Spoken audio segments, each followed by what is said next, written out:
تصادف شده، نمیدونم آتش نشانی آمده، پلیس آمده، تصادف بد شده انگار. از این دستگاه ها آوردن که نور میندازه تو جاده رو روشن کنه، جر ثقیل آوردن از این، انگار تصادف بد شاید باشه. هر روز توی جاده ها تصادف میبینیم، هر روز. نگاه سمت راست، اینجا دیگه تصادف شروع شده. بذار ببینیم چه شده بشن. عجب تصادفی،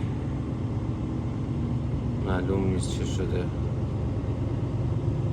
احتمالاً بعضی وقتا میبینی هیچی هم نیست، الکی همه شلوغش میکنن. فعلا که ما هیچ تصادفی ندیدیم. اینا فعلا ماشینای پلیسی چیزن و جاده ها رو بستن و معلوم نیست فعلا. جلوتر 2 ماشین زدن به هم، به خدا که معلوم نیست چیزی شده یا نه. ما که ندیدیم چیزی. کو تصادف ای بود تمام شد. چیزی ندیدم که